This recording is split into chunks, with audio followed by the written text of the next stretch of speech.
wisdom, prudentia, justice, justitia, temperance, temperantia, courage. fortitudo. Applying ancient philosophy to modern life, this is the Sunday Stoic.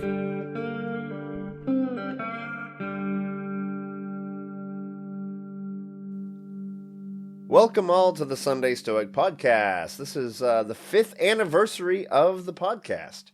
Going to be a short episode. Sorry all this week, but I caught COVID. Breakthrough case. I have, all the vaccinations and boosters, but caught it anyway.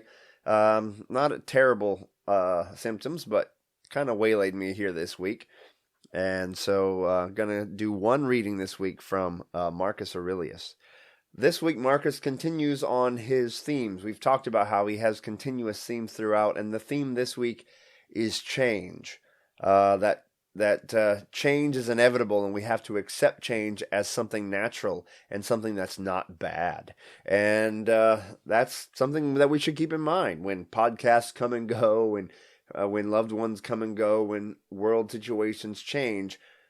There is nothing constant in the world except change, and change itself is not bad, but of course we might prefer the way things were before the change, perhaps.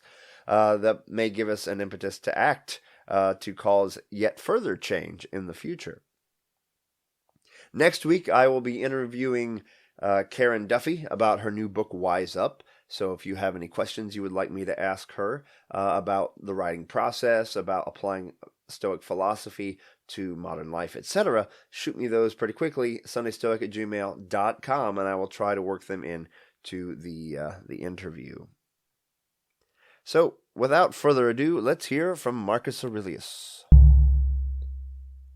The Meditations of Marcus Aurelius, Book 10, Number 7. All the parts of the whole that lie within the compass of the universe must of necessity corrupt and decay.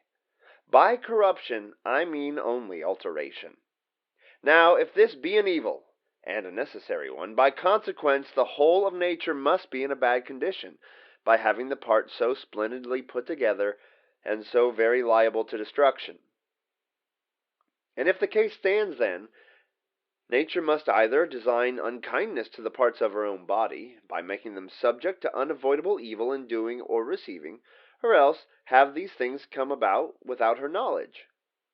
But both these suppositions are highly improbable.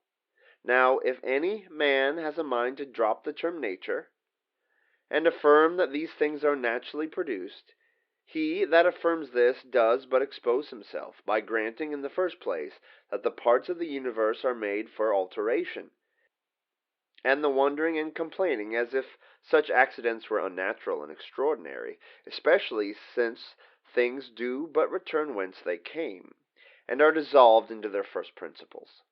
For either the elements are scattered at large, or else that which is solid turns to earth, and the particles of air join their own element, and thus they are received into the rational substance of the universe, which will either be destroyed by fire after a certain period, or else be renewed by perpetual vicissitudes. Now, I would not have you think that those particles of earth or air, which you have now in your constitution, are the same with those you brought into the world with you. The matter which now belongs to you is, as it were, but of yesterday's growth, or of the day before, and you have taken in all by food or the air you breathe, and therefore the alterations in your body do not rob you of the flesh and blood you had from your mother, but only of some later additions. But suppose the same body you were born with is so closely connected with that other, this is no objection to the former statement. In today's reading, Marcus is trying to philosophize about change. What is change? Why does nature create things only to have them be destroyed? Is this out of nature's control, or is it part of some reasonable plan, as it were, the way that nature works? And of course, being a Stoic, Marcus believes that the universe has a universal reason throughout it, and things don't happen for no reason. But he says, even if you take nature out of it, universal reason out of it, and you know that change is inevitable, then why do you act surprised by it? Why Why do you act like, oh, what's going on? Why are things changing? Change is somehow a permanent feature of the universe, regardless if it's intelligent or not. And so we can't act like it's not a thing.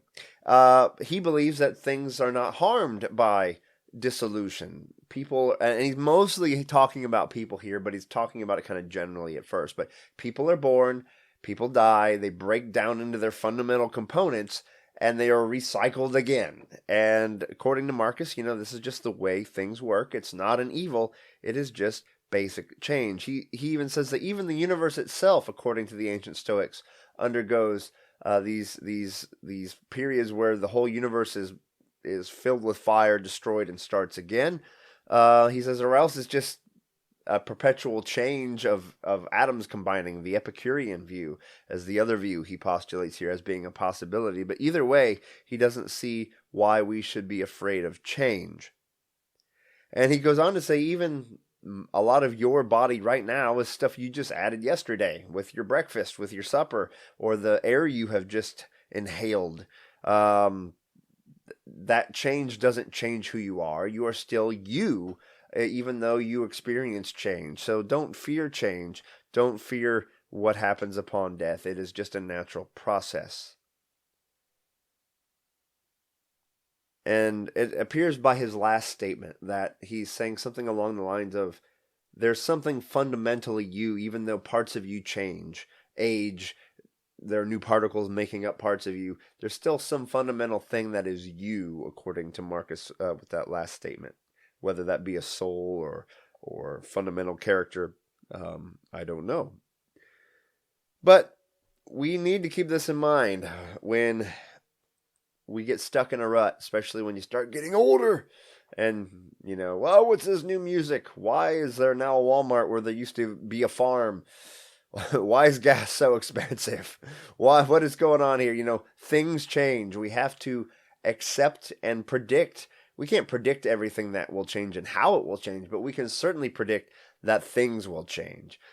For example, just sitting where I'm sitting, this guitar hanging on the wall next to me will one day crack. It's going to change. It's going to be broken one day.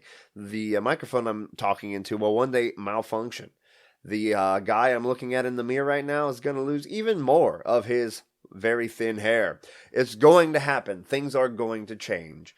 And it's just the way nature works. Entropy increases with time. Things change. And that is just a fundamental construct of the universe.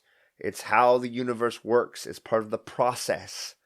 I saw a great definition of the logos the other day, reading some fragments of, I think it's Heraclitus, and there was commentary with it saying that the logos can be thought of, at least the way he writes about it, as the pattern of the universe. Whether or not you think it has some kind of brain, some kind of mind, it's reasonably put together, as it were. It's predictably put together with patterns and things like that. And out of those patterns emerge the processes of the universe, which makes reason like we have possible. And it's this pattern and processes of the universe that are basically fixed laws. They are in place and they can't be changed just because we're scared of them or we don't want to face them. And we have to accept these things. We have to understand the nature of the cosmos and accept that most of it's beyond our power, even if we find it scary. And we have to say, well, this is the way it works. And the way nature works, you can choose. You can call it an evil. It probably is a little healthier just to say it's an inevitable and is either a good or an indifferent, however you wish to view it. It's just the way things work. So accept the way things work. It's part of the logos, right? It's the way nature's patterns and processes fit together. It gave rise to you. You will rise up like a wave in an ocean, and one day your wave will be gone, but the ocean remains. It's nothing to worry about. So seize the day, everyone. Email me if you have any questions or you want to ask Karen Duffy a question, sundaystoic@gmail.com. While you're at it, why don't you give the show a good review on any kind of platform you might be listening to it on. That helps a lot. And share it with a friend. And until then, seize the day. Carpe diem.